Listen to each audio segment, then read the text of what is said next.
Operation Confidence proudly presents America's Invisible Heroes Talk Radio Show. Tune in weekly on Sundays from 2 p.m. to 3:30 p.m. Pacific Time with your host, Consuela Mackey. Co-host, Air Force veteran Matt Davidson. Announcers, Taylor Marcella and Brooke Gadesi. U.S. Army veteran and entertainment segment host, Charles Whitehead. U.S. Army veteran and strategies for host segment host, Dr. Kathy Cash.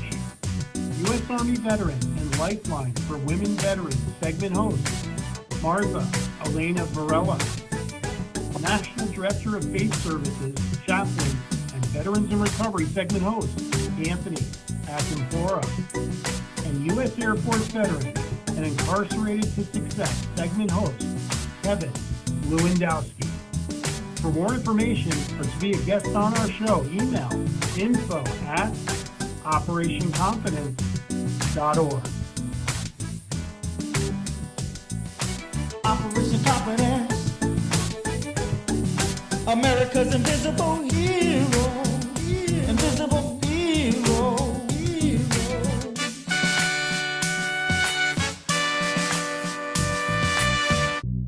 Operation Confidence is a grassroots nonprofit. The organization's mission is to provide stable housing for veterans who have experienced homelessness, as well as providing a wide range of supportive services. To help accomplish our goal, a successful landowner has donated land for the project, a world-renowned architect has offered to design the houses, and construction classes from the local community colleges will take part in building the houses. Your support and donations are needed. To get involved, please visit our website at www.operationconfidence.org or email info@operationconfidence.com.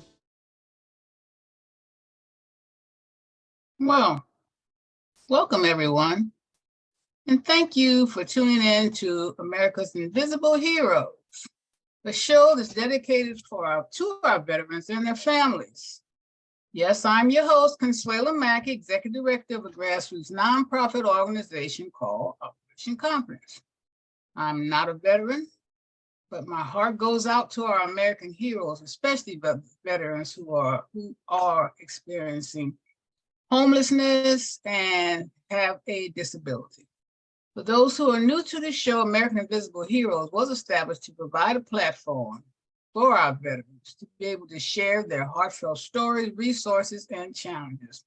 Now, I'd like to wish all the mothers out there a happy Mother's Day. We're all excited on the show. And today the show is going to be dedicated to our mothers. So let's go on now. By the way, Taylor Marcella has gone with her mom and her family today. They had a big event. So today, Charles Whitehead, our board member and Army Reserve veteran, will introduce our co-host for today. Take it away, Charles. All right. Today's co-host, we have U.S. Navy veteran Foster Quarter. He has a monthly segment host called Keep Hope Alive. We have Ann Montague. She has a bi-monthly segment. And she's a host of the Rosie's Movement. We have U.S. Marine veteran Juan Young. He's a monthly segment host of Getting in Shape for Life. We have Dorsey Dujon. Even though I might have messed it up again. She's a monthly segment host of Make Music LA. We have U.S. Army veteran Dr. Kathy Cash. She's a monthly segment host of Strategies for Hope, and U.S. Army veteran Richard Cooks. He's a bi-monthly segment host of I Once Was Whole. Okay, so we're moving right along here. Okay, Charles, I want you to introduce our lovely, precious Ann Montague. Ann is our bi-monthly segment host, and she's going to share her story about her amazing sainted mother. Take it away, Ann. Are we going to get Dr. Cash to open the show with the prayer dedicated? Oh, you know what? I'm so sorry. I didn't have that in red. Of course, I don't want no lightning to strike nowhere. All right. Oh, Dr. Cash, please open the show with prayer. All right. And thank you so much. And also happy Mother's Day to everyone.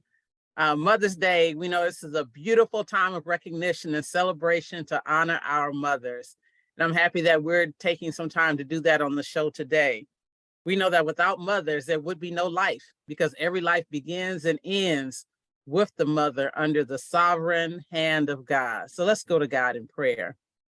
Father God, how we say thank you for our mothers. We thank you for their lives, their legacies, the lessons that we have received from them. We thank you, Lord, that you chose us to be in the lives of our mothers, because there was something special that they instilled in each one of us. As we go through stories on today, as we remember, not only here on the show, but as we remember things about our mothers and our grandmothers, we just thank you for the memories. We thank you for the ability to receive love and to show love and to be loved. And then we thank you, Lord, that you've given us an opportunity to pour into someone else's life as a mother, whether it's a biological mother, a community member, because we know it takes a village. And we just thank you for giving us an opportunity to share one with another. On this Mother's Day, we just look up to you. We praise you. We honor you for our mothers. And we just thank everyone for just the blessings of being a mother, for showing yourself as a mother, and for even stepping in those mothers' shoes. For we know that it's not only a biological mother, it's foster mothers, adopted mothers, and it's even family, friends, aunties, cousins, just that woman who has come forward to share love. So Lord, we just say thank you. And we thank you for the veterans who serve, for we know that as mothers, they still serve. And there were some challenges that they had, but you allowed them to overcome those challenges. So we thank you and we praise you in your mighty master's name. Amen, amen, amen. What a beautiful, beautiful prayer. Thank you so much, Dr. Cash. And I know you're a busy girl and you may have to sign off in a little bit, but would you please let our viewers and our listeners know who is Dr. Cash? I am a U.S. Army veteran, and I am currently pastoring Zion Hill Baptist Church in Los Angeles. I'm also the founder of Determined to Know Christ Ministries and Strategies for Hope, a peer empowerment center. I recently retired from the VA as a peer support specialist, and my passion, my goal is supporting people in general and veterans specifically, and even more specifically, women veterans. I'm a listener, and that's one of the things that is missing from the treatment and the care of our veterans, is having someone who will listen. Because we don't know what's going on if you don't listen to what that person has to say. So I'm an encourager, and I'm always encouraging people to listen to those that you are speaking to, not just ask those questions or say, how you doing today? If you ask that question, take the time to listen to the answer. But that's who I am. I have my own podcast, Change Your Focus and Live Life. Again, inspirational, motivational, because we are here as a collective body to continue to instill hope into all of those that we come in contact with. So I'm grateful to be part of Operation Confidence. And I just look forward to all these things that we're doing now and in the future. Thank you. I'm so happy to have you on board. You have no idea your spirit, your blessings, and your involvement in the community, especially the support that you've given our veterans, especially our veteran women. I can't thank you enough. And I do have that piece for you about combat boots and lace. I'm going to send that to you. And also, I was born on Mother's Day. Really? Today's your birthday? Well, Friday was my birthday because Mother's Day, the date changes every year. Oh, that's true. But it's always the second Sunday. But my birthday was Friday. And I celebrate the entire month. So I've been celebrating my birthday and just enjoying the blessings of God, because, you know, all we have is the here and now. When God blesses us with another day, then when he blesses us with another year, that truly is a blessing. Right. So I am a mother. I have 3 children that I birthed, plus I have countless other people who refer to me as Mama Cash. That's right. And because, you know, this morning I preached a sermon on how we have an obligation to other people's children. So as mothers, it's not just mine that I have to care for and nurture, but it's other children, because it takes a village. So I'm grateful for all that God has appointed and anointed me to do. We've had our share on raising everybody's kids, but I've enjoyed every moment of it. Yes. Yeah. Dr. Cash, I'd just like to say that some of my fondest memories as a child were at Zion Hill Baptist Church. Oh, wow. Really? And I was there. They did fashion shows, and I guess Bible study, had a wonderful choir. And there's a whole story about me and Zion Hill. But when you said that, I just lit up like a light, because it absolutely is from my childhood, is Zion Hill. All right. Yeah, That's well, so make it, if wonderful. you can make your way there, June 11th, the second Sunday of June is the 100th anniversary Sunday. Oh, This is their 100th year. okay. And that Sunday is Homecoming Sunday, the anniversary Sunday. So Wow. if you can make it, please come on through. And then we're celebrating the entire year, but if you can make it on that Sunday, I would love to see you in person. I would love to do that. I would love to. Yeah. And even Thank give you. maybe an opportunity to let people know that you have fond memories of the church. I do. You know, I that's do. wonderful. And choir practice on Wednesday nights. Oh, you had the whole thing, huh? That is so great. Well, thank you so much, Dr. Cash. I know you have a busy day, and I'm just so proud of you. And I thank you so much for being a part of our segment and our show and all the involvement that you and I are doing together. I just can't thank you enough. Thank you. I appreciate you. I definitely appreciate you. Okay. All All right. right. So we're moving right along here. Charles, you're going to introduce our next sweetheart. The Mhm. only reason why I have been introduced all the time is because we're on several podcasts. So just in case you may have seen Ann and a lot of others on the show, if we're not still giving their bio, you never know that was someone that comes on the show. Like, how often, Ann? Every 2 weeks, huh? Supposedly, yeah. You come on every 2 weeks. Supposedly. Times every week, huh?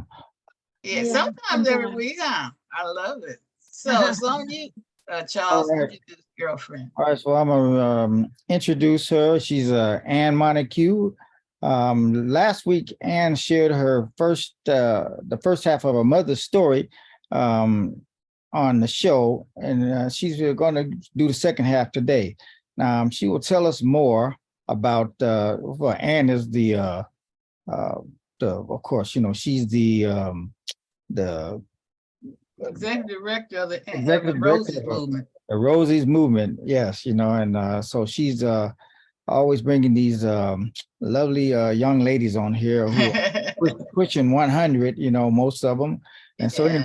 anyway, she will now tell us more about Jessie Jacobs, who was born in 1918. That's her mother, at the time of two world events with World War I and the global pandemic called the Spanish flu. Her father was a carpenter on the C&O Railroad, where an accident left him disabled and unable to be employed. When Jessie was 10, the Great Depression began, which made it even more difficult for Jessie and her parents to be adequately fed. She married a World War I veteran who was 20 years older than she was, but his aggression due to PTSD from trauma in World War I forced her to divorce soon after Ann was born. So they moved in with Jessie's disabled father and her grandmother, who had never worked outside the home. Jessie worked at Pollen Industries in Huntington, West Virginia, to help support the family during World War II. Ann's story, like I said, is a two-part session. Today is part two, and as Jessie's story unfolds, you'll see how these memories have come together to inspire Ann to create the American Rosie movement, which honors all women who worked on the home front during World War II. Now, before we get going, we're going to try to keep our show on a time schedule, just because, we have all these mothers who want to go out to their families. Right. And all. So Got we're going to family. try to keep our presentations, pretty much straight to the point and not to delve too much. Just follow the timing on the script. Everybody gets an adequate amount of time. Well, we're behind that already, so we just want to Well, know. Follow Yeah, the keep script. going. Don't pay no attention to Charles. Yeah, I don't pay more attention to you. All right, go ahead, Ann. I'm gonna let you go Okay. ahead and tell your story. I do want to say a very special thanks to all of you, and especially to Consuela and to Dr. Cash. I really related to your prayer and your comments, Thank you. Kathy. It's very important that everybody knows we need a village, but are we really, really coming up to what we need to do? Last week I talked about sleeping with my mother in a twin bed and getting up in the morning and watching her get dressed, being taking off her nightie and seeing that she was really starved. She had all of her ribs and her bones were showing, her hip bones, her shoulder bones. And then she would dress, and with every step, she would look more beautiful. And finally, when she would go down the steps to the factory, she was really proud to essentially serve her country. And she was very worried about freedom and all that. So that was the first image. The second image I told you all about yesterday or last week, was that mother was planning to go to college in a bad second marriage. And my sister and I really encouraged that. But just as she was getting nerve to essentially do something that most women didn't do at the time, my sister Leah was diagnosed with cancer, so mother never got to go to school, to college. So let's flash forward. Mother, when I was in ninth grade, my mother was very, very concerned that as she divorced her second husband, we would essentially not have a way, she would not have a way to make a living. So the day that the letter came that announced her divorce, I picked up the mail from a rural mailbox, carried it, ran up those steps to the house to give it to mother. And she opened the letter. I ran upstairs to get a jacket. And when I left, she said nothing. And I kept saying, Mother, I'm going to school now. And there was no comment. It was very unusual. And I kept saying, I'll see you this afternoon. And there was no comment. She had her head down over a heat grate in the living room. And I didn't recognize that something really bad had happened in the reading of that letter. When I got home from school, my sister Leah was waiting at the top of flagstone steps, and a house was on a hill. And she said, come fast, Annie. Mother has gone crazy. I had no idea what that meant. And I walked into the kitchen, the back door, and my mother had gone insane. So Oh, wow. in March of 1954, when I was 14 in ninth grade, and I loved school, she loved school, all of that. My mother had completely broken, and I never saw her as she had been. That picture that I never saw her again as she had been. That picture there is the way I remember her when she got dressed to go to work in the mornings at the factory. Very Now, beautiful. she was just an outstanding person, and I think you can see that she was very artistic. She was also really sincerely intelligent, not just book learning, but she was very perceptive and loved physics and taught me all kinds of things. One of the things that mother taught me as a young child was she taught me to repeat, I will study and prepare myself, and someday my chance will come. That's Abraham Lincoln. That has stuck with me all my life, and I'm still working on that. Now, let's flash forward to that. I was 14 at the day she broke. I could not get proper care for her, and that should be a couple of different books someday that I really did try, but I was just 14. By the time I was 44, I decided that I had to change my life entirely. And I myself was divorced after 22 years. And I decided to go to Tokyo to teach English. I had my first degree, having put a husband through to PhD. I still was behind in my own education. So I got a degree and I could teach English in Japan. So I went to an entirely new setting, essentially to start my life over. And I lived in an apartment that was at the edge of a little community called Shimo Tokaido. That apartment was measured by tatami mats. Your apartments, your homes in Japan are measured by how many tatami mats are on the floor. And those are their sisal mats, you know them. So 6 is not a big room, but I came home late one night. It was very cold, very damp. It was late November. It was coming on to Mother's birthday. Her birthday was November 29th. And I grabbed the mail and put it down on the bathroom sink, and I saw a letter from home. Now, I'd been begging people to answer me from home, but I hadn't been hearing anything. And I was worried. Anyway, I opened the letter, and it was a notice that my mother had died a whole month before and been buried. And she had been buried exactly a month when I opened that letter. And I cannot tell you how stunned I was. There are no words for some things. I felt so cut off that I hadn't even known that she was ill, that it took them a month to let me know. They had not gotten a hold of the American Embassy, which everybody knew at the embassy, and even people supposedly and what family I had left knew where I was, but they had not notified me. And I'm standing there at the entrance to this 6 tatami mat room. There's absolutely nothing in it. You know, you take your futon out of the closet and you put it on the floor and sleep on the floor. And that was rolled up. The tatami mat was rolled up. So the room was totally empty and very streamlined. You know how the Japanese lines are. And I looked up from that letter in a incredibly stunned mood. And I saw my mother up to the left in the corner, just as she is in that picture that Charles just showed you.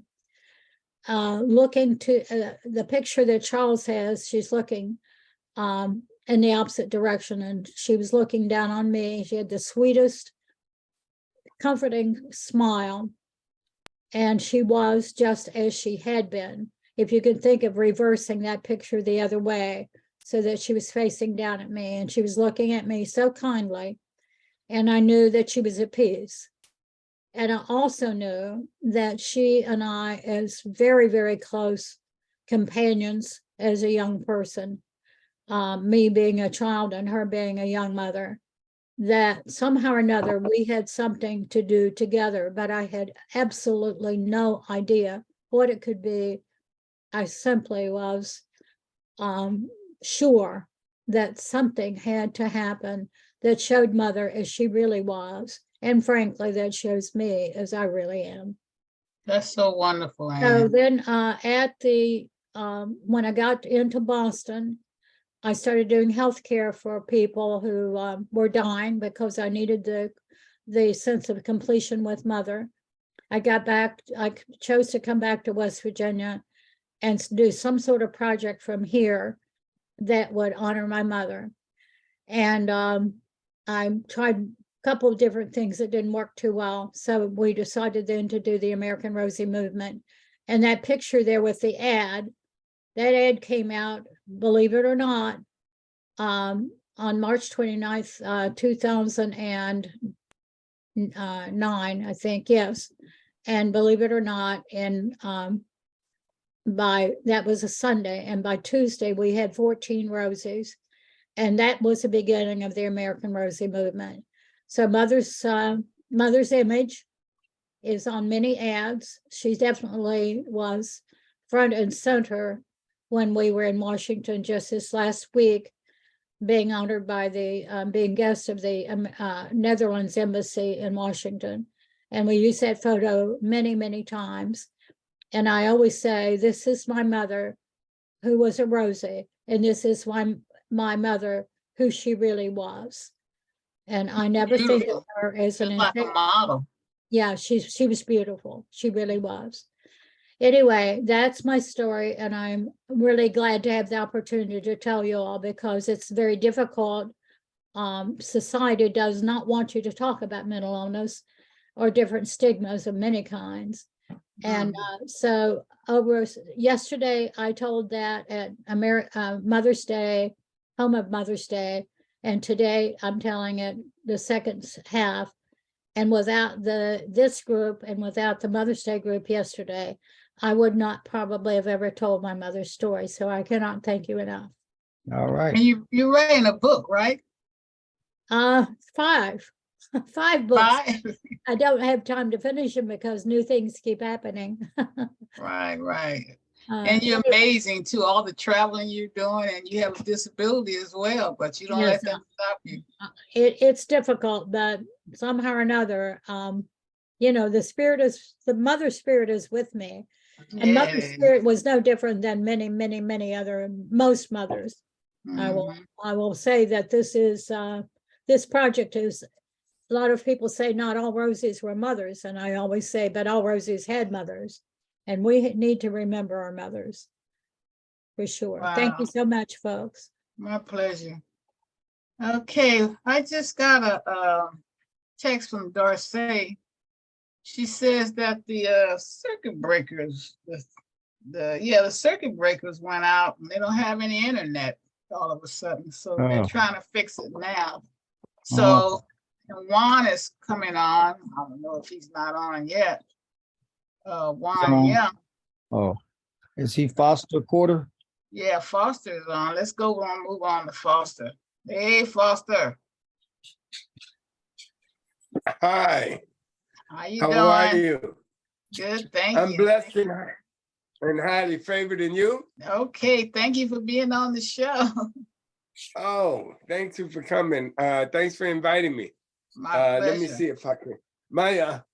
I left my laptop at home, and I was, it's Mother's Day, right? So, Right. I had all of these baked goods and stuff to put in the car and because I'm at my aunt's house, and so I've been serving all of the old ladies. Oh, And that's so sweet. yeah, and I left my Hey. doggone laptop sitting right by the door at home. So thank Oh, God wow. for That's technology. okay. We see you. We see you well. Yeah. Charles is going to read a little bit of your bio to introduce you to our Okay. audience. All right. I'm gonna try to make it right here. Guess what am I doing? All right. Well, let's talk about U.S. Navy veteran Foster V. Quarter. Service 13 months in Vietnam as a navigator on a destroyer ship, the USS Chandler, DD-717. He's a member of the Chimera Projects Board of Directors and has a Bachelor of Fine Arts degree from the Chicago Academy of Fine Arts. He's a veteran filmmaker with 3 decades of experience as a production executive, producer, director, cinematographer, and writer with more than 55 independent feature and short film credits. Foster began his career as a commercial animal photographer, earning top assignments from Cal-Can and Carnation's pet food lines. Later, he co-founded Blackbird Films, where he produced television advertising for major brands, including McDonald's and the California Lotto. During the glory days of music videos, I was director, music video production at Capitol Records, guiding creation and execution of hit clips for MC Hammer, BB and CeCe Winans, Young MC, and many others. As a WGA screenwriter, he sold The Cats, an action adventure based about his life story, to Paramount Pictures, the comedic action adventure Smokey to Fred Silverman Productions, and a comedy The Sons of Dolomite to NGM. I know who Dolomite is, sure. He also developed a TV show that is very popular, and proud to say he was given one of the Cosby scholarships for screenwriting at USC. Recently, he directed the award-winning faith feature Church. Conversations with the Pit Bull is especially close to his heart because he shared his life with many wonderful dogs, several of them Pit Bull Terriers, including his current buddy, Grip. Foster will share his story about his mother, Jeanette Crowder. Okay. He has a hell of a background, doesn't he? Now, I don't know if I have a picture from him. Yeah, I sent one to you. It's interesting. it's about time I update that resume because it said 55 films, and now I think I'm up to 120. Oh my It's- goodness, so- that's So, amazing. yeah, that's a shame because I haven't needed a resume in a long time. So, it's Tell us like, about but, you. We're gonna go look for your picture again. oh, Your mom's well, picture, I'm sorry. yeah. Oh, I was born a poor black child, and I've been trying to overcome it ever since. So, for the most part, but since it's Mother's Day too, y'all find a picture. I'll talk about my mom. To Jeanette talk about, but Jackson. I don't have an email from you, Connie, with a picture for him. Okay, let me go check. I did send it to you, but I'll recheck. I'm sorry. Yeah, yeah. Well, Jeanette was a special woman, that's for sure. And it's interesting too that you guys asked me to come on Mother's Day because I'm presently in the midst of writing my one-man show, and it's a book and documentary all at the same time. I procrastinated on it for many, many years, and people asked me to do it. So now I figured like, hey, I'm 70 years old and I pretty much done everything I want to do. So I'm getting this done so that, none of us have a expiration date that we know of. So it can happen any moment. So I just figured found I'll it. get it done. I found it, Connie, it was in the spam folder, so Okay, So sorry about that. Go ahead. I figured that I go ahead and do it. So do my own story so nobody will mess it up after I'm gone. Yeah. And right. and right now I'm really in the documentary. I'm talking about my mom, and because that's who made me the person that I am.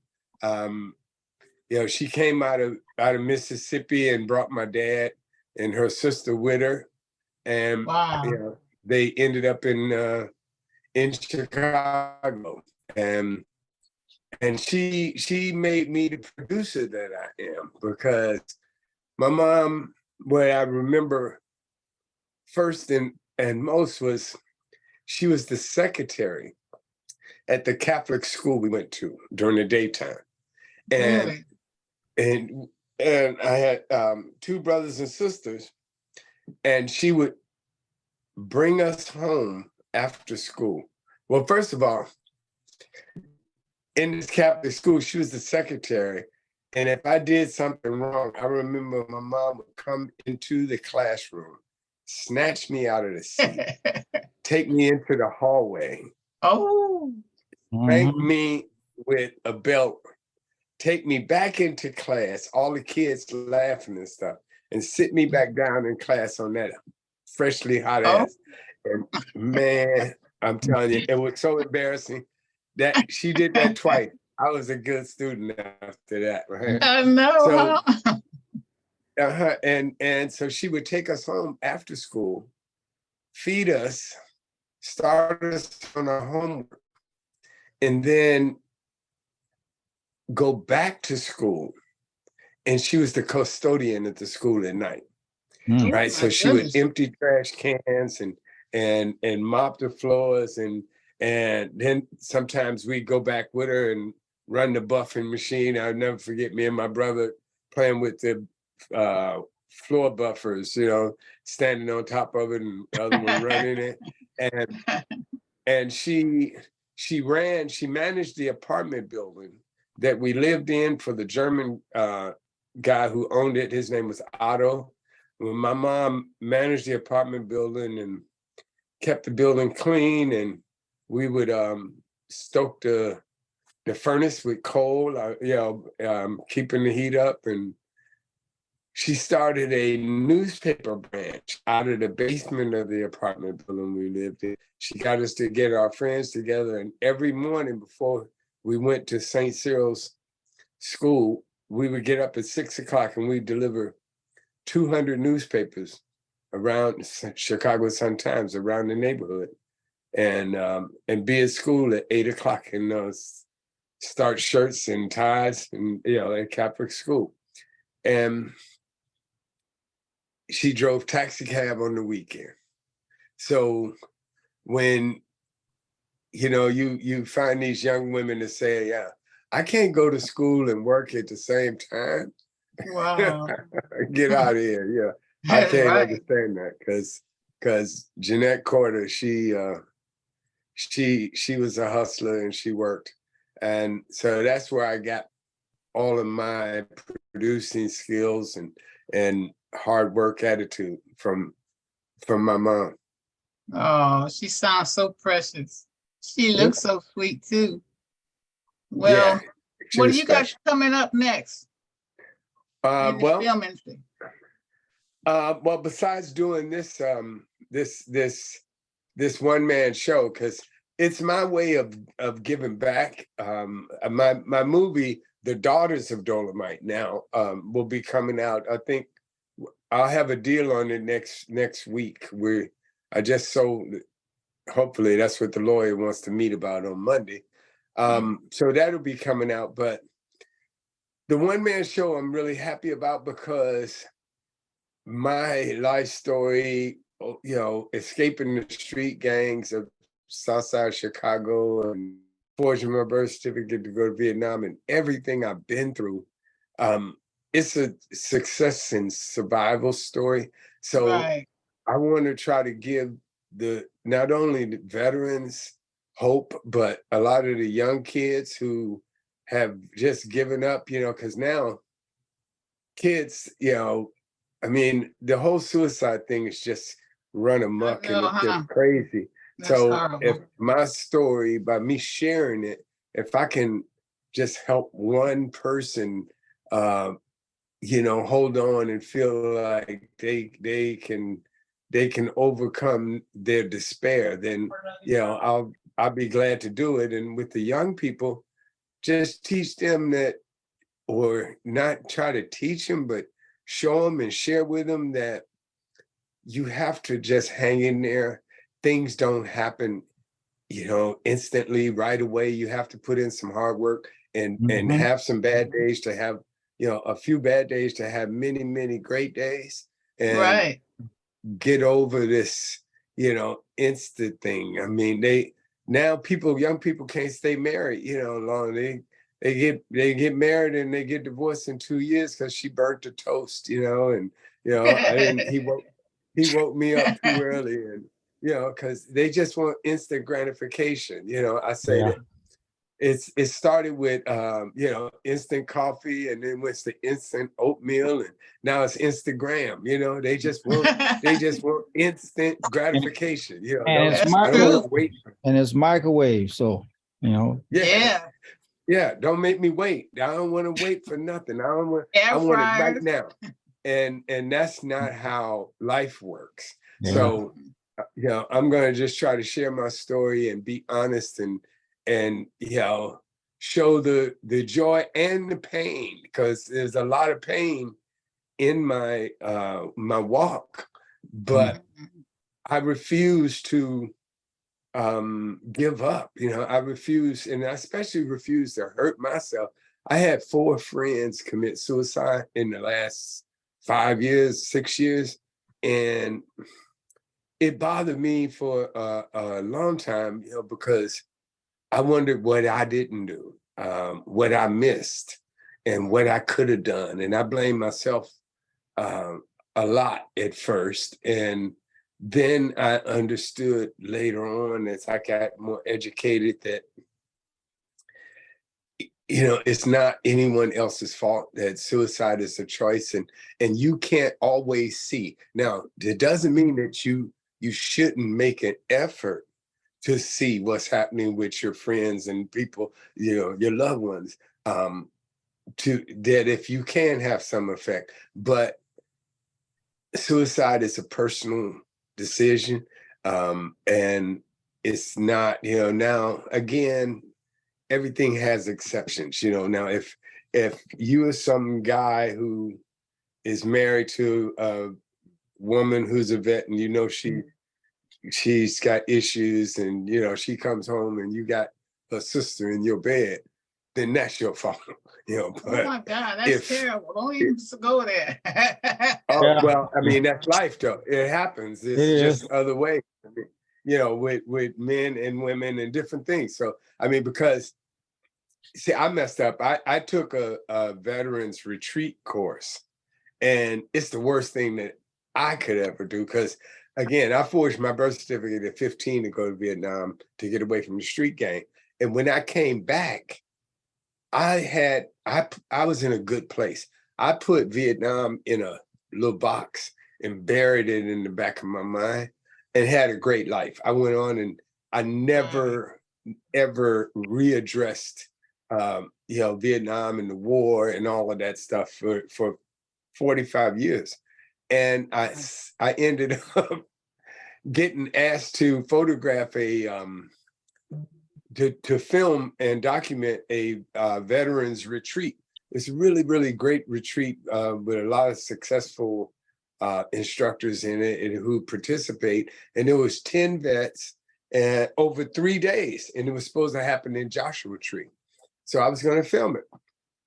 And then COVID hit, and they had paid me up front, right? So they contacted me and said, we can't bring everybody to Joshua Tree, so we're going to do it online.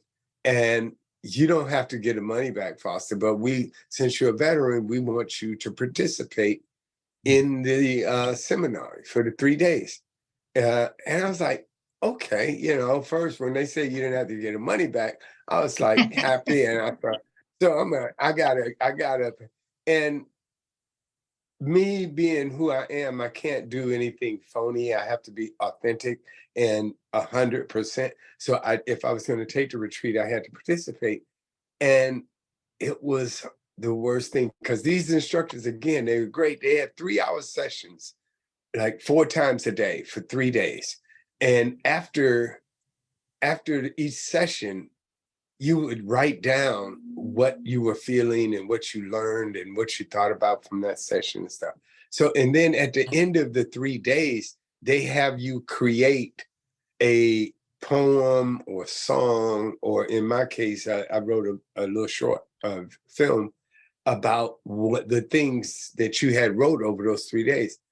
And it was the worst thing because a lot of these vets had issues, that were really, really serious issues that needed addressing. And me, again, I had put that whole thing in a box away. And what it did is it made me open up the box. And wow. You got to come back and share some of those. Stories. You're gonna have to come back and tell us the finish up because today we're dedicating it to the mothers, and that's right. Several more guests to go. And I mean, we'll bring you back, and you can that story sounds interesting. So, I'm sure our listeners want to hear, but just we're kind of. Another thing before I let you go, remember you're gonna have to help Operation Confidence. Yeah, I'm putting you out there. Oh no. I know you've been busy with the bees and stuff. That was terrible. But well, we have a lot to do. Thank you. Yeah, we got a lot to do. And I'd love to get your feedback. Thank you for having me. Text message too. But stay around if you can. Yes, happy Mother's Day to you. Thank you. Thank you. Okay. Thanks, so we Juan. see that Darcy came back. Your internet was down. How, Darcy, all of a sudden? You muted. Yes, to my shock and awe, all of a sudden everything just disappeared. But I had heard this pop before. I heard this pop, and it turns out that it was the circuit breaker. So the circuit breaker is actually located in my room.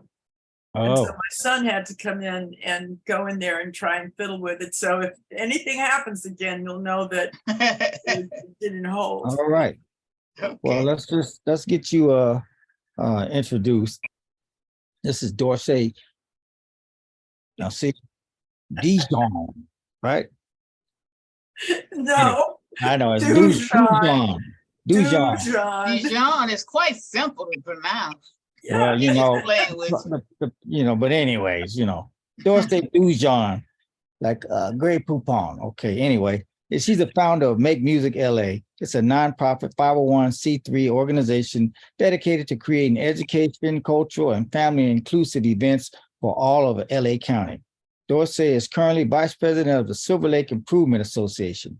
She has produced articles for Gentleman's Quarterly magazine and as a featured presenter author of education modules, communicating with exhibitors, project management for the exhibition industry, and cultural diversity, organizational learning for the trade show industry. Dorsey, why don't you share your story about your mother, Mildred Sutherland? Hello, everyone, and happy Mother's Day to all the beautiful mothers out there.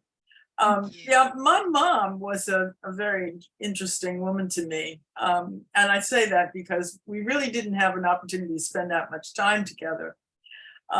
My mom was 43 years old when I was born, so she had grown children already and wasn't all that happy that I was coming along.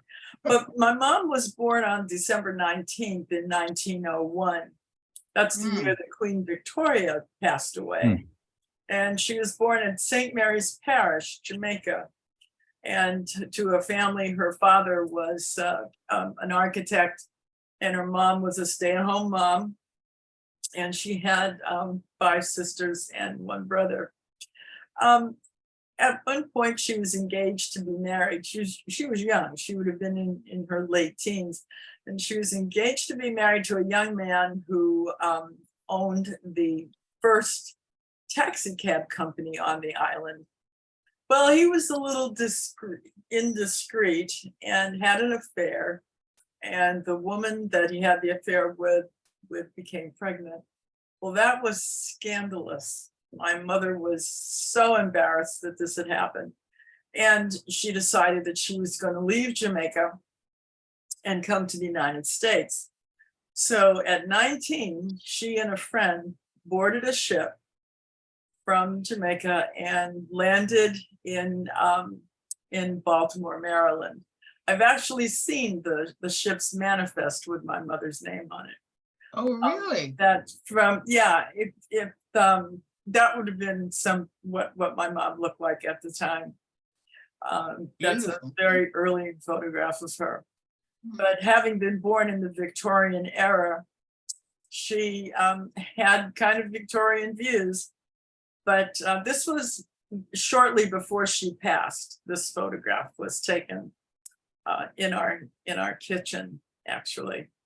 But anyway, she came to this country at 19.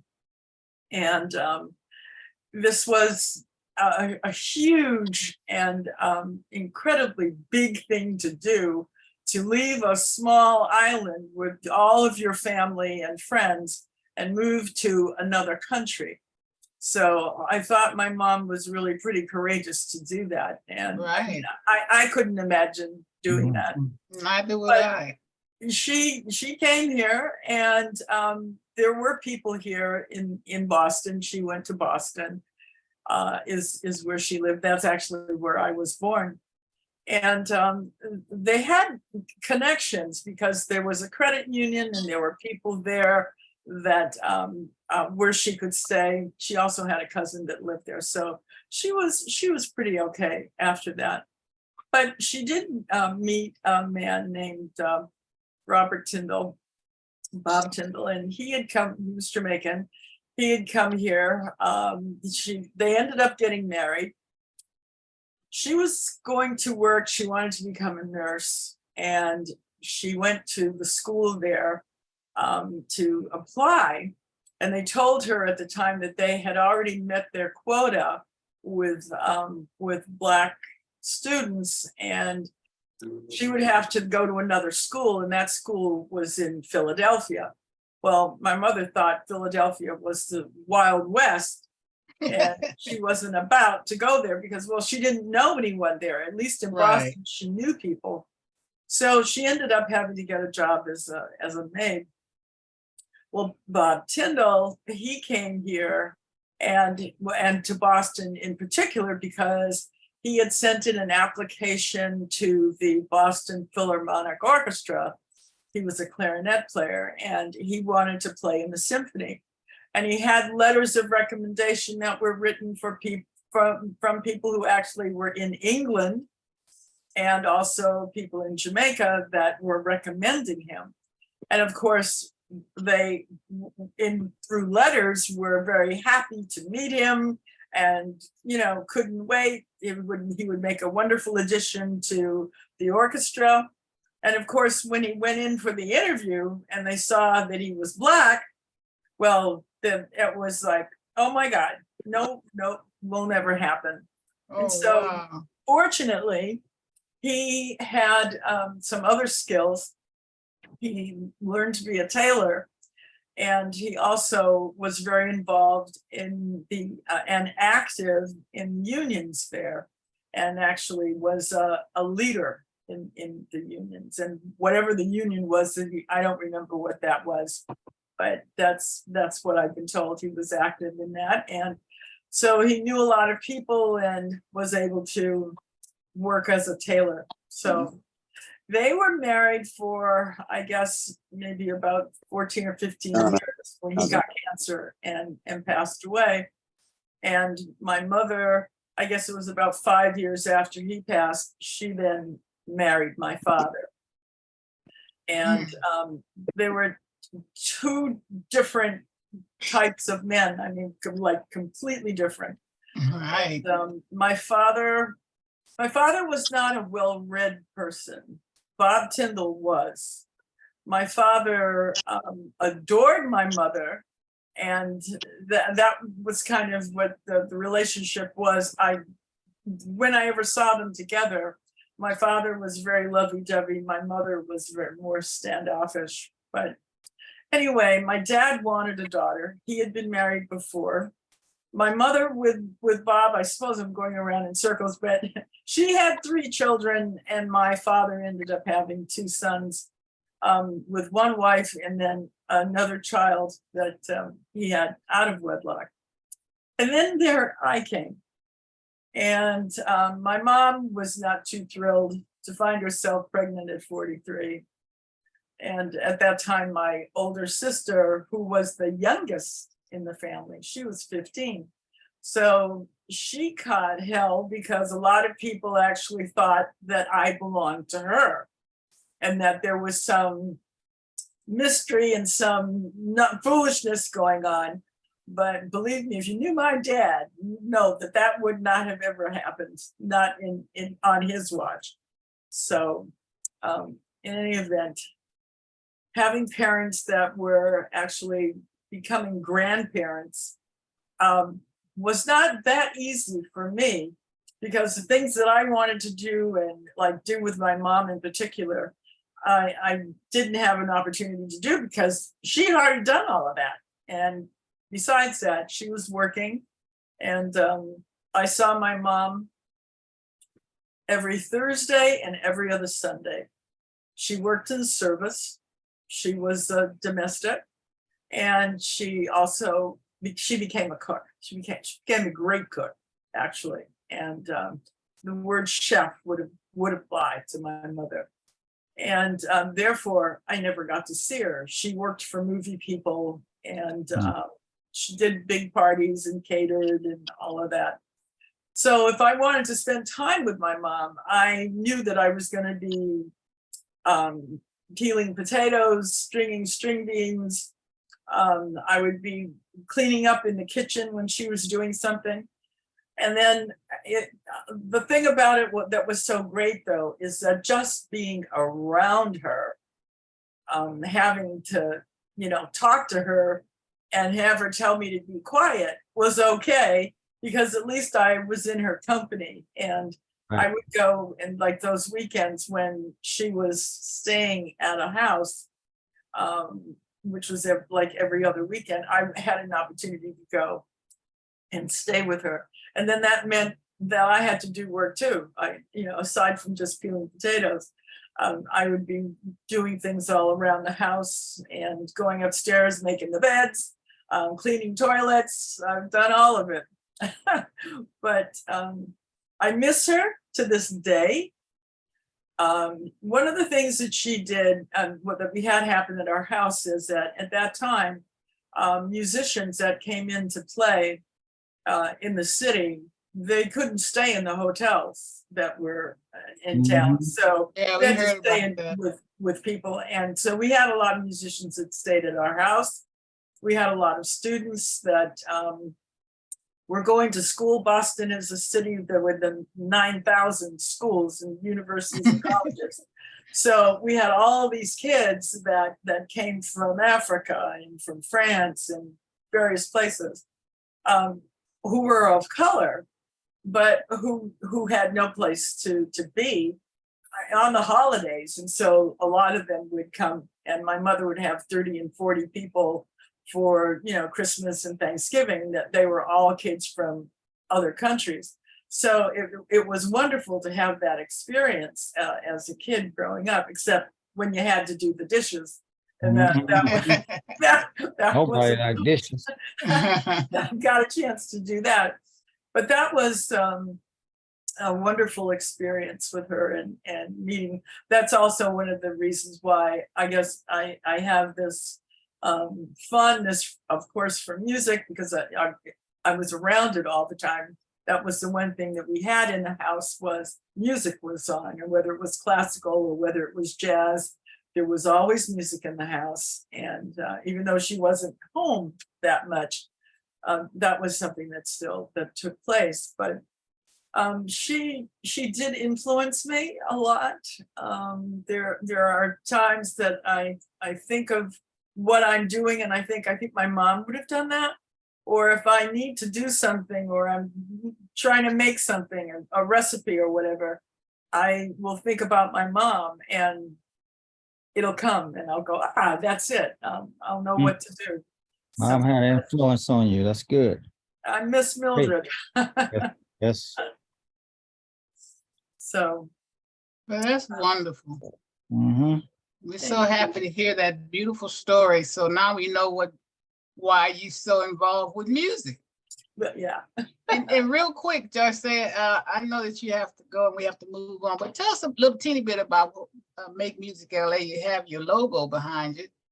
Oh yeah, well, Make Music LA is this, it's taken from the French Fête de la Musique, which is a one-day music festival that takes place in France every year. It's been going on now for a good 40 years, and we've been doing it here now for 11. And what's so wonderful about it is that we ask musicians to come out and play on June 21st and December 21st, and to play music in public spaces so that the audiences have an opportunity to hear it, and free. So there's no charge for the music. And it's really a wonderful opportunity for kids. This year, we're really celebrating violins, and we have this wonderful violinist, Artem Koslov, who it has this vision of teaching children to play. And so you have to come back and share that. Yes. I've seen some beautiful videos about on Make Music LA. Did you have to come and share that with us? Yes. I will do that. I will be back. That's wonderful. Thank you Coming up so next month. Yes. yeah. Coming up. Yes, That would be it is. great. Yeah, it's right. It's coming up too, huh? So go to makemusicla.org and you can read more about it. Yeah, repeat that for us, please. Makemusicla.org. Okay, that's can great. learn Thank much you more about so it. much. And sign up. All right, so Charles, you want to introduce U.S. Marine veteran Juan Young? Yes. Juan Young is a Marine veteran. He was born and raised in Los Angeles and joined the Marine Corps at the age of 17. One encounter of many obstacles in the military led him to be put in the brig for 90 days. He was honorably discharged, but had a hard time adjusting to civilian life and sold drugs, which spiraled out of control. One of the ways that helped him come back and be put on the right track was when he accepted Jesus Christ as his Lord and Savior. From that day, may have been difficult, but it was not impossible to battle and win. He got married and has two handsome young sons. He is now a pastor and serves his church and other businesses. He currently works for a nonprofit group called Human Works. Life has just started for Juan, who truly believes that in a Christ-centered life, life is worth living. Today, he will share a story about his sainted mother, Joan Walker. Before you share that story, Juan, Dr. Cash, you and Pastor Juan know each other, right? Reverend Juan. Yes, we do. Yeah. Tell us a little bit about y'all's relationship. Did you preach at the same church or know anyone from, how did you guys know each other?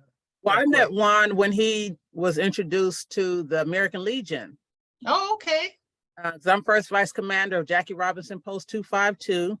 At that time, I was on the executive board, and he joined through a mutual friend, and we worked together for a while, and then just have kept in contact ever since. That's great. All right, then, Mr. Young. Yeah, thank you. Thank you. Thank you very much. And to Ms. Cash, Reverend Cash, I appreciate the continual friendship that we have.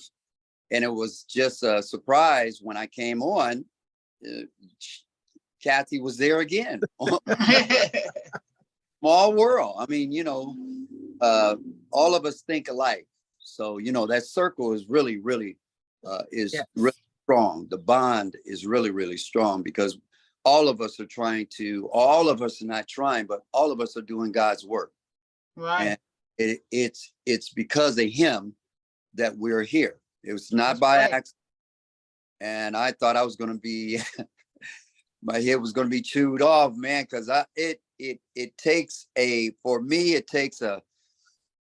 effort, especially on Sundays, because, I'm at church most of the time and I can't get out after service, because I have things to do. So I appreciate your patience, Consuela, and not hit me over the head. I wouldn't do that.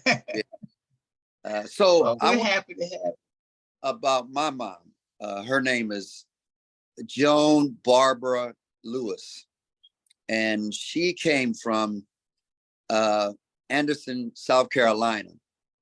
She was the only child in the marriage. And how it started, she never knew her dad. And I was just listening to the young lady that was just on. She was saying about the relationship. Her mom got pregnant by a pastor's son. And back in those days, that is a no-no. And back in those days, you would have to leave town because of the disgrace that the pastor, they didn't want to acknowledge extramarital affair or affair outside of, not being married. So my mom and my grandmother moved and my mom stayed with her great grandmother, and my grandmom had to leave town. So she left, she went to Washington, D.C. and she said, I'll come back for my mom.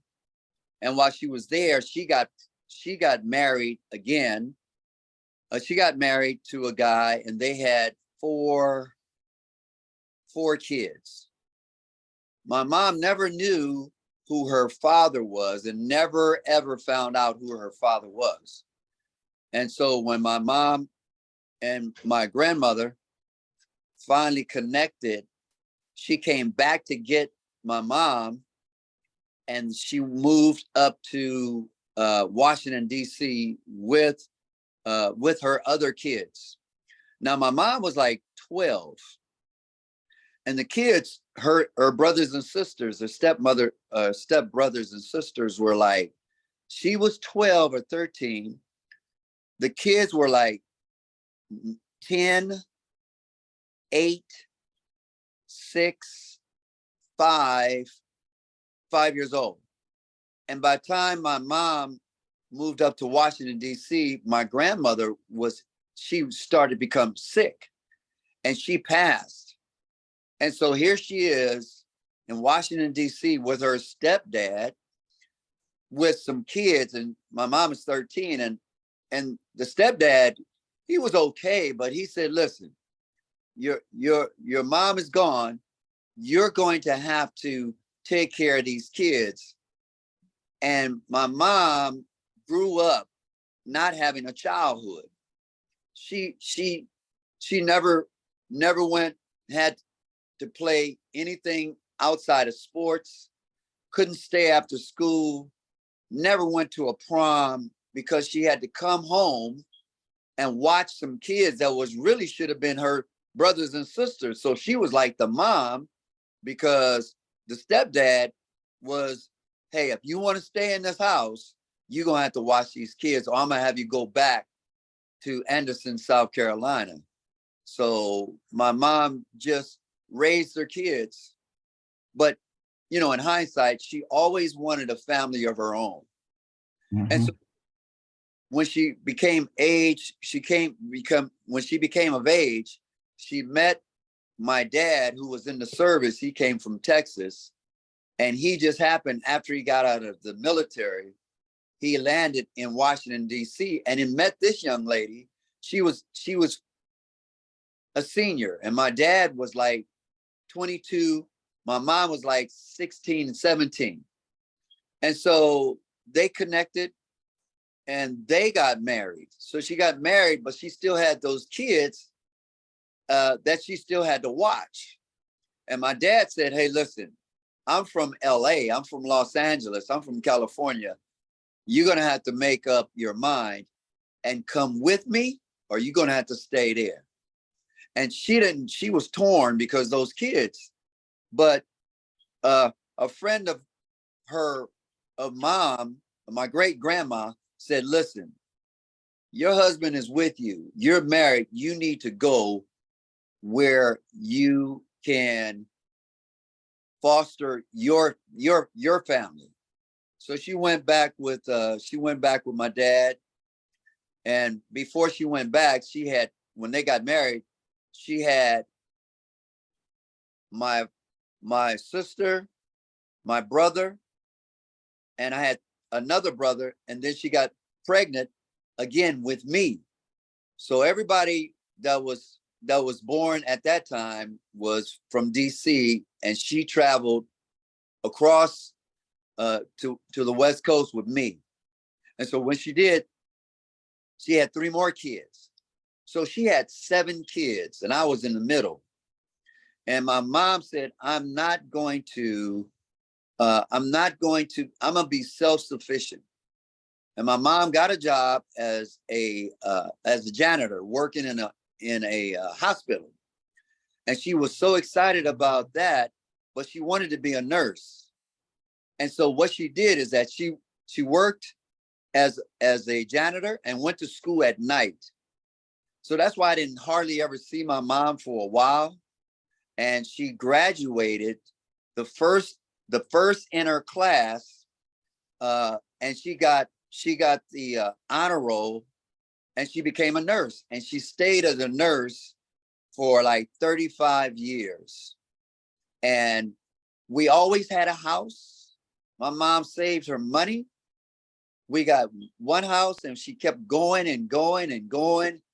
And she became part of a church. She got saved at a young age, and she worked her way up, still with 7 kids. It took a burden on my father, and they separated when I was 12 years old. But she stayed in the Church of God in Christ and was elevated to evangelist. Then she did all kinds of roles in the church. She was a treasurer. She was a Sunday school teacher. She was she didn't sing, but she did everything else. And then they elevated her to the superintendent. Then they elevated her to the supervisor of Church of God in Christ, supervisor of the 12th district. She was one that started going every month to the Holy Convocation and it was a big deal. And my mom, I could see how God was using her. And in fact, when I think about it, I emulated my mom. The first person that was raised, first kid she had, she named her, was a girl, named her after my grandmother. The second one was a boy, named her after my father. Third one was a boy, named him after the grandfather. So you had the grandmother, the father, the grandfather who went down. The next one, she was going to name her after her. And then I came. So she said, messed it up. So her name is Joan. And so she said, I want his name instead of Joan to be Juan. And her maiden name was Lewis. So she made my middle name Juan Lewis Young. And so I was supposed to be the girl. But I took traits like my mom. She was very, very staunch. She was very positive. Nothing ever dissuaded her. Once she made her mind up, she stuck to it. And because back in those days, there was not a black man called Juan, named Juan. And so everybody thought, hey, where do you get a name like Juan from? I said, oh, I was supposed to be named after my mom. And my mom, she traveled all around. And in 2019, when COVID struck, my mom got COVID. And she still worked through it. She survived it. But the remnants of it, the aftermath of COVID, because, you know, if you had any weakness, COVID exposes the weakness in you. And we took it as a sign, because all of us, you know, she had to be taken care of. And so it was 7 of us. And it made us a close-knit family because we watched after my mom. Each and every one of us. We had jobs, but we still would take off. We would make up our time because it was expensive taking off of work or getting someone to come in. But it was special in the way it brought our family together because, you know, sometimes we weren't as close as we were, but God uses certain things to bring about closeness, to bring about a togetherness. And that's what my mom always said she wanted us to do. She said, we are a family. Whatever happens. And I'm sure, you know, people who have families and you're the core of the family, you want to continue and you want to tell them, look, stay together. I don't care what happens. You guys stay together. And for us, it was one of those things where God allowed us the time to spend and get closer to my family. And last times when she was, she was in hospice, 24-hour care, and we were still there. And I remember the day that she transitioned, I was working and I got the word. I was like 20 minutes away and I got the word that she had transitioned. And and this was in 2021. So it's still kind of fresh. She just passed, yeah. Yeah, so it's still kind of fresh. Sounded like she was a saint, you know, and she's sitting up there next to God now. Oh yeah, oh yeah. She's guiding you and your brothers and sisters. That was a beautiful story. Yeah, well, thank you so much, Juan. Thank you for letting me share it. Yeah, my pleasure. Okay, so Charles, we're gonna move on to Richard Cook, our bi-monthly segment host. All right, Richard. Richard Cook served 33 years in the Army Special Forces as military intelligence. He's a former commissioner for the County of Los Angeles and spent 7 years for the VA West LA Hospital as chief of payroll. In 2016 to June 3rd, June 3rd of 2016, a massive stroke. He had a massive stroke and 40 years of government service. Now he's retired from the Army. Today, Richard will share his story about his sainted mother, Rose Cook, and wife, Mary Cook. Go ahead, Rich. Tell us. Oh, thank you. I'll start off with my mother first. My mother, she was a great woman. Let me explain that. In 1950, she was doing a lot of stuff and worked for the company called Crest. I don't know if you may have heard of that, Crest stores. It was just like Walmart, okay? But it was Crest stores. And so she was working there in 1950, doing a lot of good things for the company. Of course, Crest eventually folded, and she then became more of things of a housekeeper. But then in 1957, this when I was born. Now, I'll go into some negative, but I'm not being negative, but I won't go into full details, but it was something she had to work out legally. Okay, so anyways, that's where, but I was born. And so my last name through birth is Richard Lopez. Lopez. Yeah, so she was a Lopez from Mexico. So the thing is, I end up having Richard Lopez. And then eventually, shortly after, she got married to my stepfather, Earl Foster Cooks, which he was a Navy Seabee in the Philippines. So he was a Seabee in the Philippines. He fought with the Filipinos, the army as well too, against the Japanese at that time. So he pretty much got a lot of medals on his chest based on what he was doing as a Seabee. So he was doing that.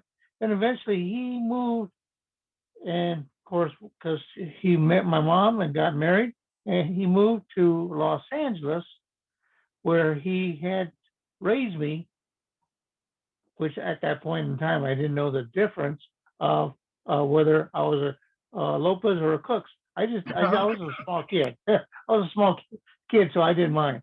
So anyways, that's my wife. That's my mom right there. I don't have any of the ones when she was from Crest Stores. So anyway, she helped me grow as I've gone through to do things based on what I have said before, but she helped me grow. That's why I spent all these years in the military. Now, my father, because he was a Seabee in the Navy, he was a little disappointed. I was going to admit he was a little disappointed because I was Army, and even though he wanted me to go in the Navy, but he still saw what I was doing, and so he was okay with that. So he would, of course, when I was on leave of absence to visit, he would take me out. At that time, it was always, let's go out and have a beer. So that's what I did with him at that time. I don't drink anymore. That's what I did at that time. So anyways, my mom did some great things. She wanted me actually to, because I was still young, I was like, I think 16 at that time. She sat down with me. She goes, I want you to be a priest. So the thing is, I didn't end up a priest. She was a little disappointed because I was in the Army. So, but I ended up part of the way becoming a chaplain in the Army, with working and doing things with the chaplain's assistants and with the actual chaplain. I worked with Colonel Moskowitz, which he was a rabbi chaplain. So the thing is, I did some things from there. So anyway, I guess I'll put this on. She raised me in a way to where I would do things with regards to doing good things for people, and that's what I still continue on doing. But then, of course, I met, my mother has passed away now. She passed away from Alzheimer's, and so she passed away about 10 years ago. Now, of course, with my wife, I want to go ahead and have her known based right there. And of course, I'm with her right there. And she does a lot of things. Of course, she knows of the strokes I've gone through. So she was there at my bedside in the hospital. Of course, before COVID, you could still be there, but they have some restrictions now.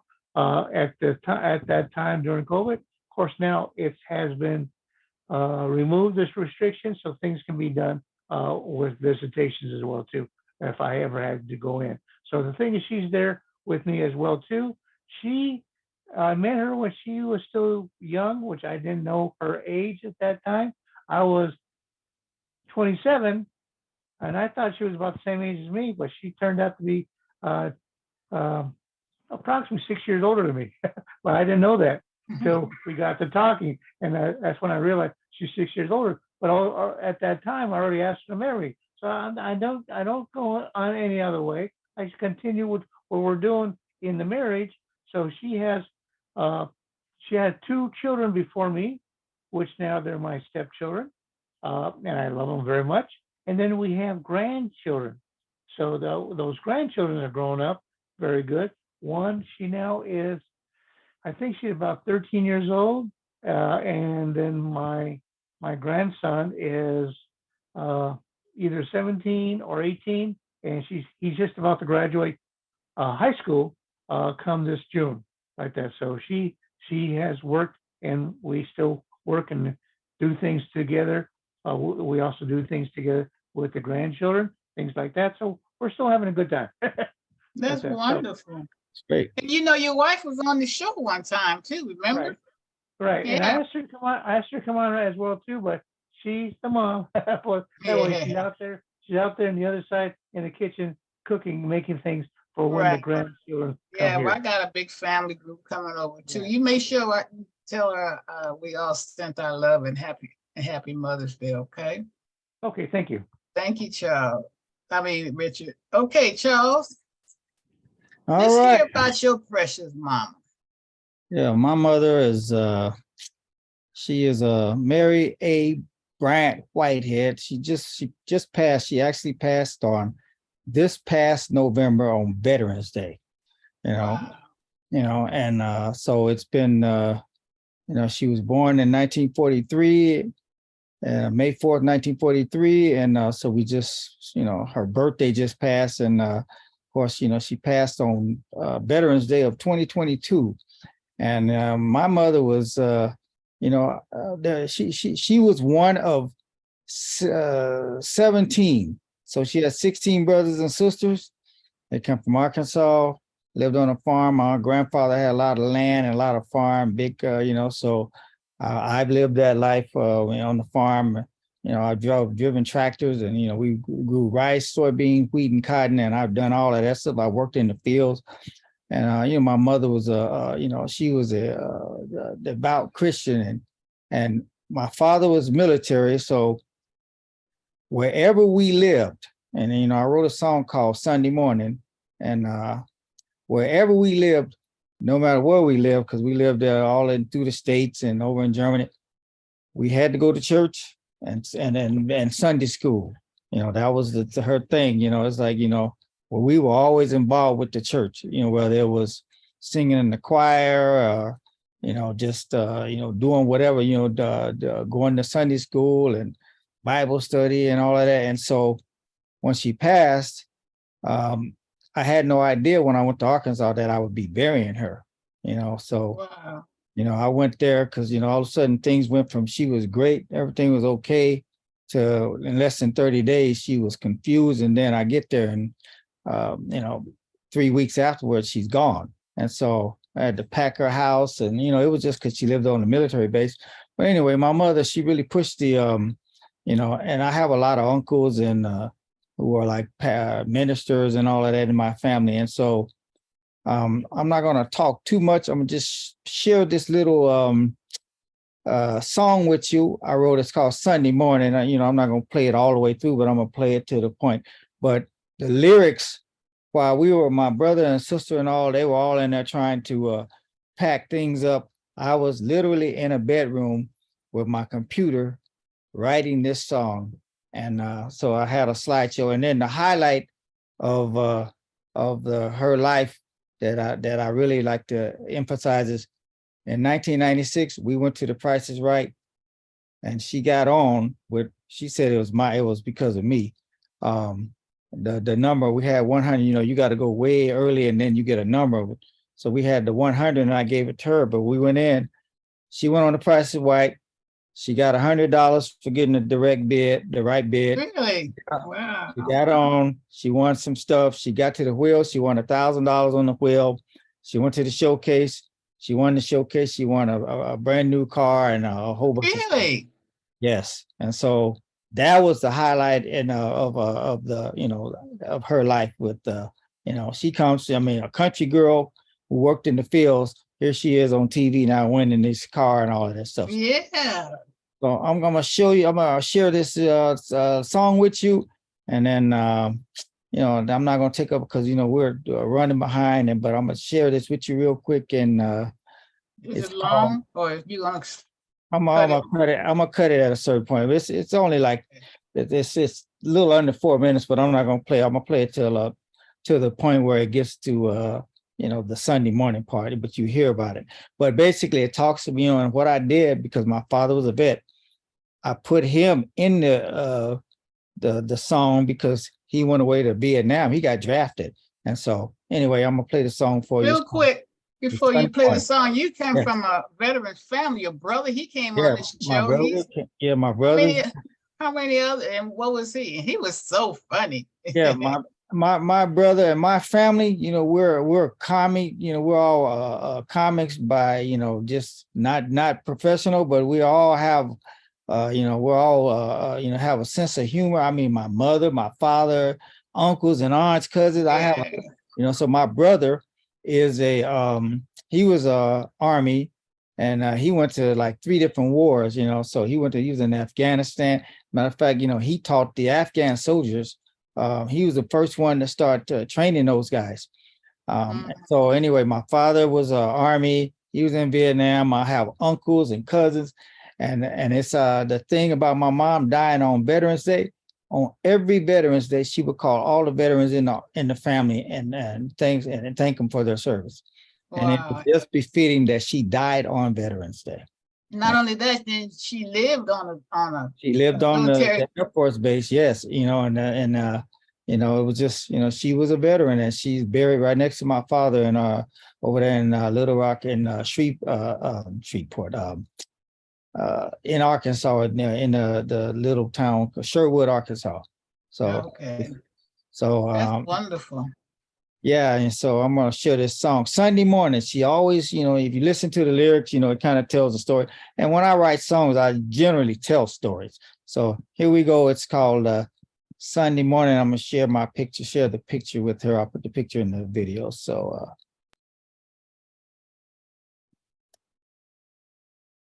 can you guys see She that? was cute, yeah, very pretty lady. You got that black mark across it, though.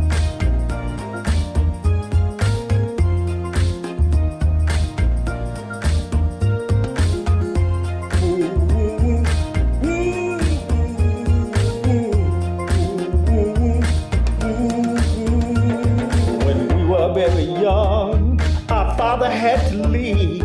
He had to go to war in Vietnam. Our mother had a job of raising us as kids. She knew it wasn't easy, but she had a plan. Monday, Tuesday, Wednesday, Thursday, and Friday, like all other kids, we went to school. Saturday morning, we watched cartoons and played outside with our friends in the neighborhood. Sunday morning, no matter where we live, we had to go to church and Sunday school. Singing in the choir and staying involved is what our mom said we had to do. When Sunday morning came, Ma always got us dressed. We had to go to church and look our best. When we got home from church, we had to change our clothes, 'cause when we ate, we would make a mess. Sunday morning, no matter where we live, we had to go to church and Sunday school. Singing in the choir and staying involved is what Ma always said we had to do. Sunday morning, no matter where we live, we had to go to church and Sunday school, singing in the choir and staying involved. It's what my always said we had to do. Ma always got us dressed Sunday morning. We had to look our best. Sunday morning. We went to Sunday school. Bible study. It's what we had to do all the time. Sunday morning. We had to be involved and be there for the cause. Sunday morning. We had to go to serve and listen to the word. Amen. Sunday morning. No matter where we live, Sunday morning. To church we wouldn't miss. Hallelujah. Sunday morning. We had to go to church. Yeah. Sunday morning. We had to go to church. So Thank you so much. That's beautiful. anyways, that's my mother, and she was a big influence on my family. Even when the pandemic hit, because I used to be the technical director at my church, and that I was going to. But when I moved, I was going out in a long way, and I finally had to stop. I hurt my shoulder one year, and so then when the pandemic hit, it was like nobody was really going to the buildings to go to church anymore. It was Right. it was all Online. yeah. And so my mother was like, you need to get going back to the church and this and that. And I said, I tried to get with a church and asked if I could do technical work for them, but they never answered me. And and I said, well, at that time it was still kind of scarce, and Right. lots of people in my church passed. The elderly people, they passed from having COVID. When it was Wow. very early. But my mother was, she was a staple to the family, and we, 2 weeks before she died, her oldest sister passed, and her oldest sister was in the hospital. My mother or her sister didn't know either one or the other one was in the hospital at all. And her oldest sister, so everyone was still living except the youngest son, who died in a car accident 40 years ago. And so her and her oldest sister passed 2 weeks within each other. Oh my goodness. We buried my aunt the Saturday before Thanksgiving of last year, and we buried my mother the Saturday after, and it was just a shock to the whole. Wow, yeah, that's so sad. She was, so I'm gonna wrap it up, but I want to show you this real quick. I'm not ready to wrap it up. I'm gonna tell you about my mother. No, I'm talking about I'm gonna wrap me up. Oh, you already wrapped. Oh yeah, no, I want to show you this thing real quick about the, I'm gonna just run it through you real and quick. Dr. Cash, you didn't even say nothing about your beautiful mother. I ain't letting you get off the show that quick. Dr. Cash was pull a smooth one, huh? Yeah, she was. Go ahead. We're just gonna wrap it up because it's Mother's Day. We want to get out of here. So, but anyway, my mother went on The Price is Right. It was a great thing. It was fun, and yeah, that's amazing. I bet that was amazing. And what kind of car did she win? She won a she won a Chrysler Sebring convertible. Whoa, that's big time. She won a convertible Chrysler Sebring. And the thing that's funny about it, her and my father went to go and buy her a new car. And for some reason they got delayed like that day. And then we went to The Price is Right like the next day, and boom. And she won the car. Isn't that amazing? And she played the clock game. And yeah. And at that time, it was Bob Barker was the host. Right. What are you gonna do if you, Mary, if you win the car? She said, if I don't win a car, I'm gonna buy a car. Right. You know what? She ended up winning a car, and that was it was meant to be.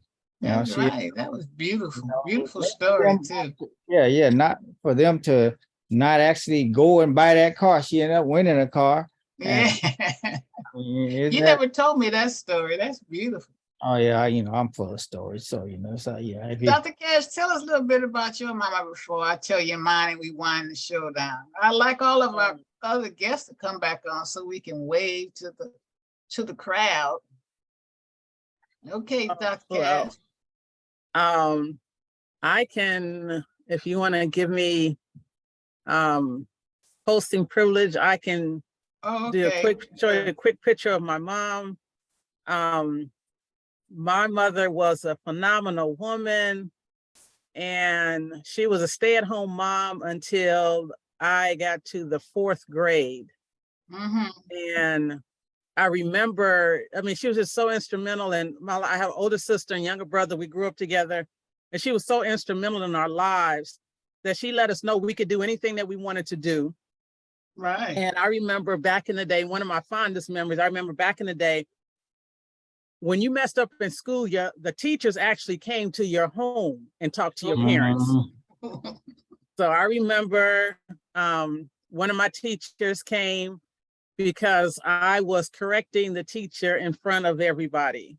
And the teacher's like, no, you can't do that. So we're sitting in the living room and the teacher's telling my mother what I'm doing. And then my mother's like, well, why are you doing that? I said, because she's wrong.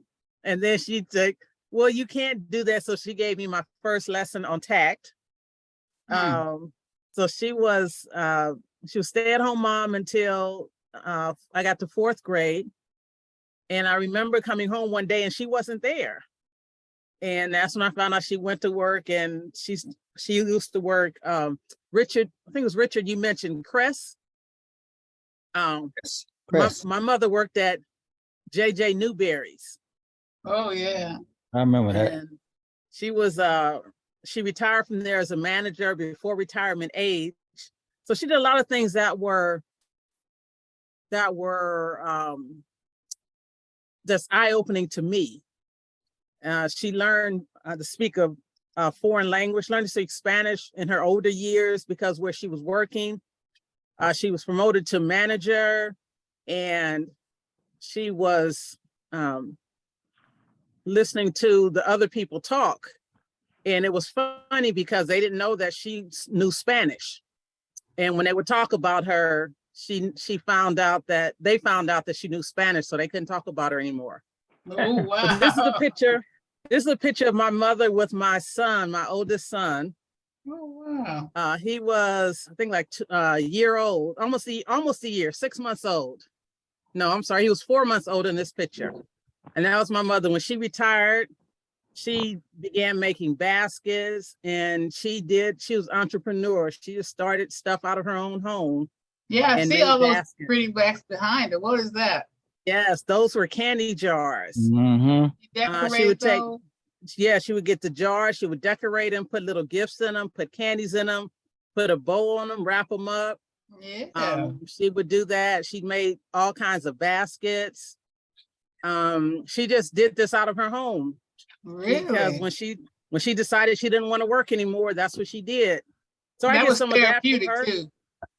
Say it again. That was therapeutic too. I like Yes. doing all that kind of stuff.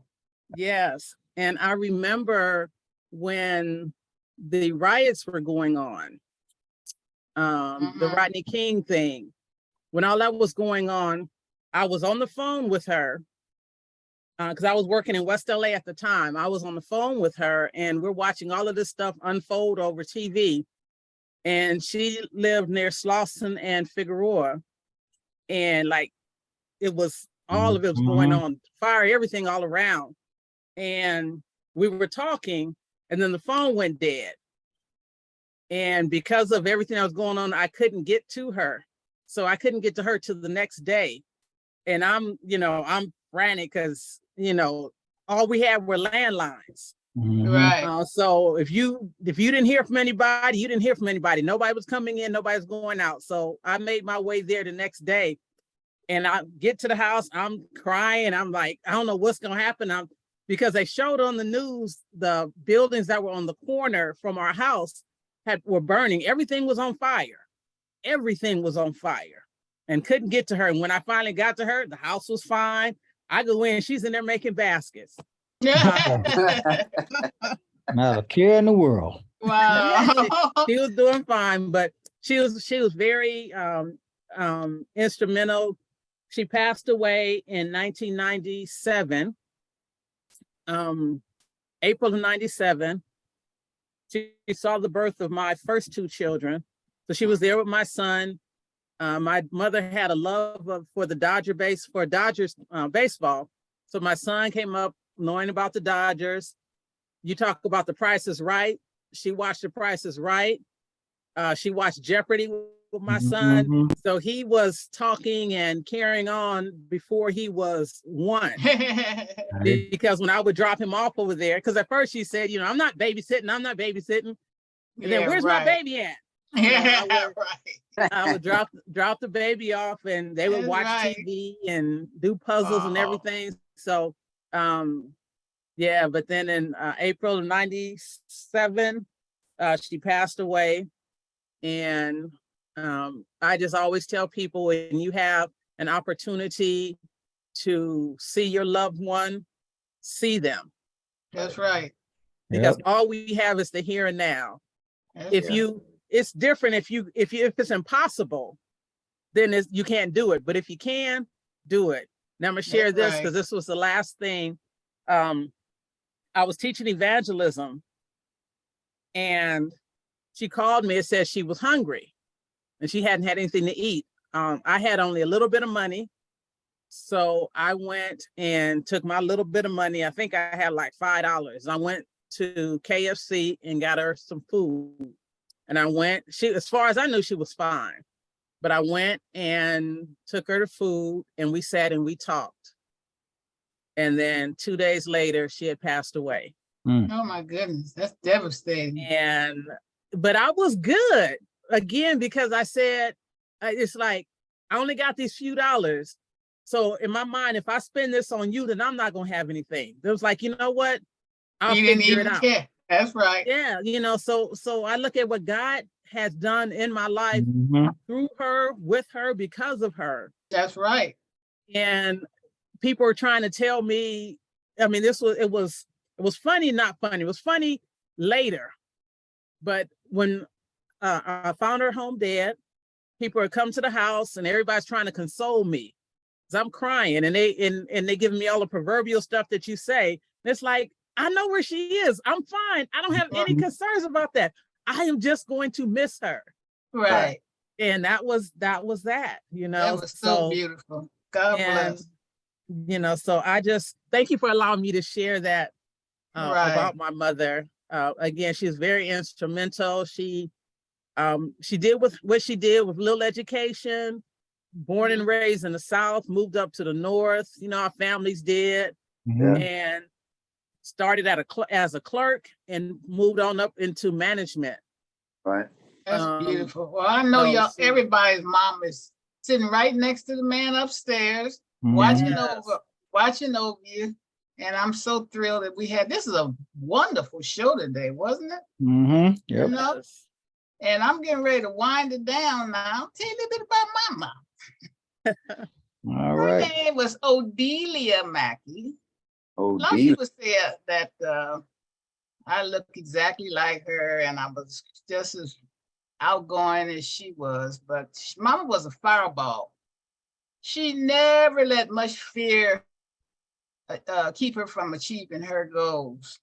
And she made sure Daddy was always scared. Daddy was always scared to do much. But Mama said, no, we're going to do this, and this. And he would ride along with it. And then after she achieved it, then he'll walk around in the church with his chest all stuck out like, we did this, we did that. But that was Mama that did mostly everything. But anyway, we moved from New Orleans to Los Angeles when I was a year old. And I was the oldest of three. And she was determined that we said this all day long to keep us in church. Not only did we have to go to church each Sunday, but then we have to go to Bible study on this day and the junior choir on another day. And it was just church. And then what she did, she turned around because ironically, when we moved from one neighborhood to another, we lived right across the street from, I'll never forget, St. Columbkill School. She made me go to, all of us, but especially me, go to Catholic school. And so, I mean, it was strict, but it was a good experience for us. And then I kept bugging mama and daddy, please let me go to the regular school. I wanted to go there. All the kids would pass by going to regular school, and I would have to go over to St. Columbkill. Was it all girls or No, mixed? it was mixed. Uh-huh. But they had like maybe 3 African Americans, and the rest of them was You gonna go where Like- you gonna go. That's it. yeah, you going. That's it. Don't say nothing. You going there, right? So anyway, eventually they allowed me to go to public school because I wanted to wear some clothes. You know, I was always like that. Uh-huh. Yeah, you was trying to be fast. So mama said, Yeah, no. I just wanted to go You to were trying to be cool. yeah, wear my cute little outfits and stuff, you know. Mhm. Yeah, mama said, Get no. out of you them wearing that- horrible uniforms. Oh my wearing that God. uniform, you gonna look like everybody else. Oh, the uniforms was terrible, you know. And so anyway, mama finally broke down and allowed me to go to public school. I had a great time. And then because of her being in the beauty industry, because she had gotten her first salon, almost right after we had came to Los Angeles. And she had over 10 operators working for her. Those ladies was crazy though. They kept a lot of ruckus going on in the shop, but it's okay. But the shop was my babysitter. I had to always come home and Daddy would bring me down to the shop. But ironically, I learned the beauty industry by being in the shop. And I used to play with little pieces of hair. You know, at that time it was all hot work. So I'd burn this little piece of hair of food with this little wig. But I finally got it together. And eventually I graduated from school and then went on to beauty school. And it's because of her influence that I opened my first salon and eventually 3 other salons and 1 boutique when I was 22 years old. So I have to give Mom all kind of credit. One was in Los Angeles, Santa Monica, and the other was in San Francisco. So I had a wonderful life, 2-parent home. And then real sadly though, my mother passed at a very young age. She was only 53. And that just left us devastated. And we all miss her very much. And I just wanted to share my story about my heroic mother as well. Yeah. So we Thank all talked about our mamas. I really want to thank you for coming on down to the end now, Charles. Yeah. Can I show y'all this quick Price is Right stuff? Just pictures. Oh yeah, you have it there. I got it right here. Yeah. This was and at the time I was into the whole thing, you know, where the county was trying to shut down Rancho where I worked, and I had a big stop sign on my wheel that says stop, you know. So you know, this is like I'm gonna play this little. So I use the music from The Price is Right too. At her funeral, that's her right there, of course.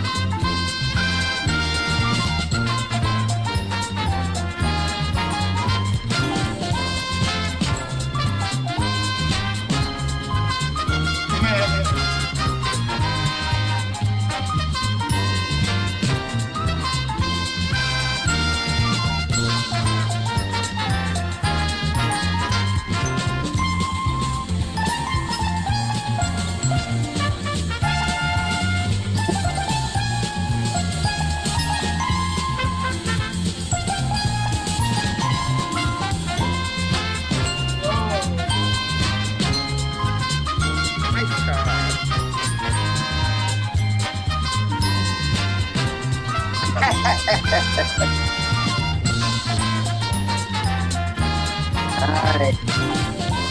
That's you, Charles. Yep. That's nice.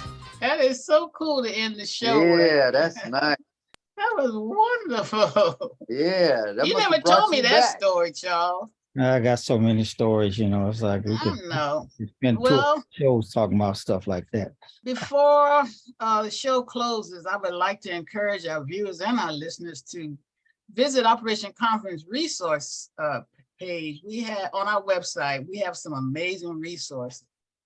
And we also want to inform everybody about our positive redirection team. That's a group of men and women, service women and men who are mentors and have overcome some similar challenges and situations transitioning back in mainstream society.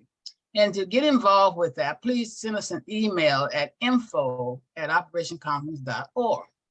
And as always, we want to remind our viewers and our listeners that our goal for the show is to raise awareness about Operation Confidence and our mission, which is to provide stable housing with a wide range of supportive services. So to get involved with our grassroots efforts, please send us an email. Our goal is to have our teeny house program project right now. And then from that, we're going to move on to our housing development. But we just want to raise funds for our teeny house, get our veterans off the street, especially those who are disabled, living out of wheelchairs.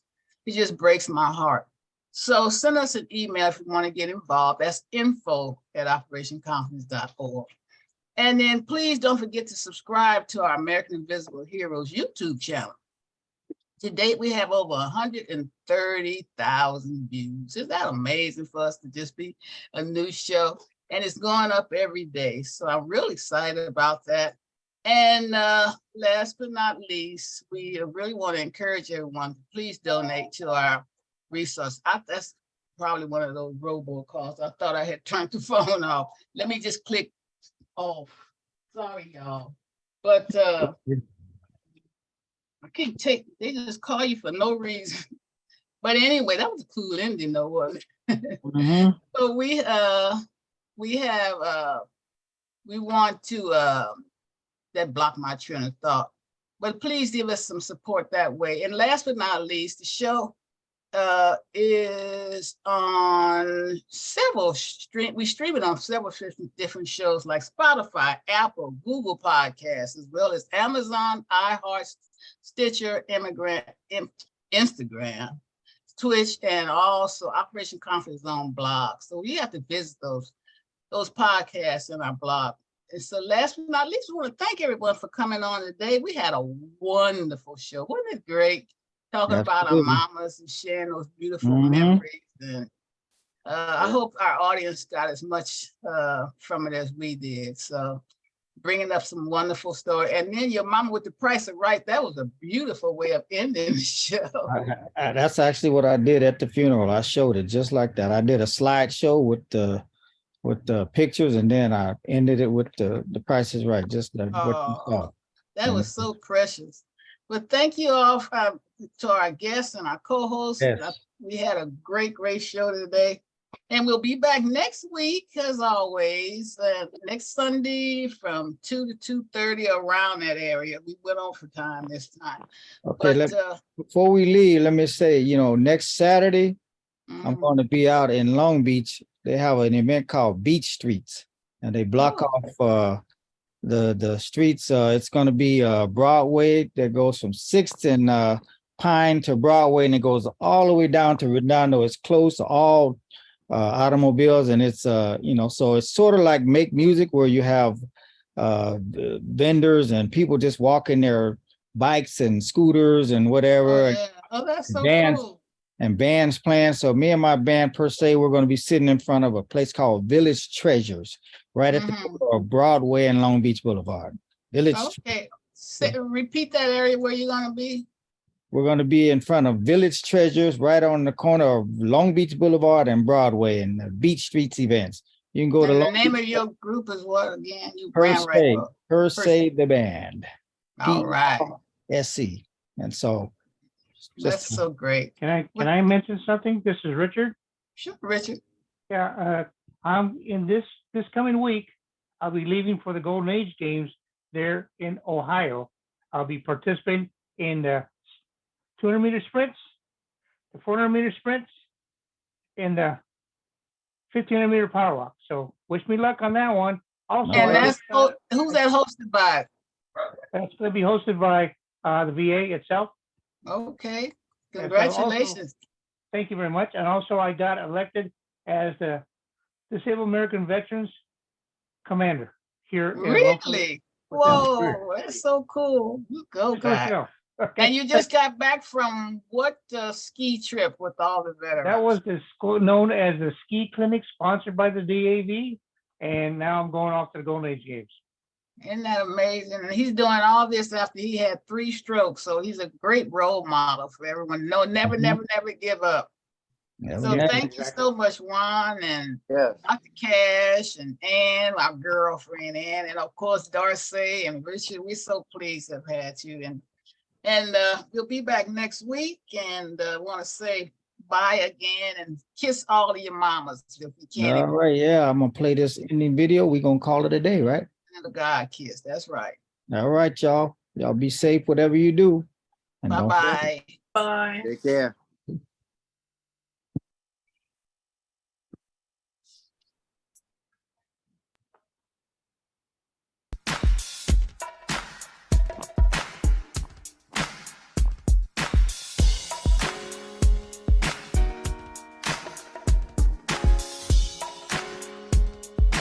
Ooh, press play.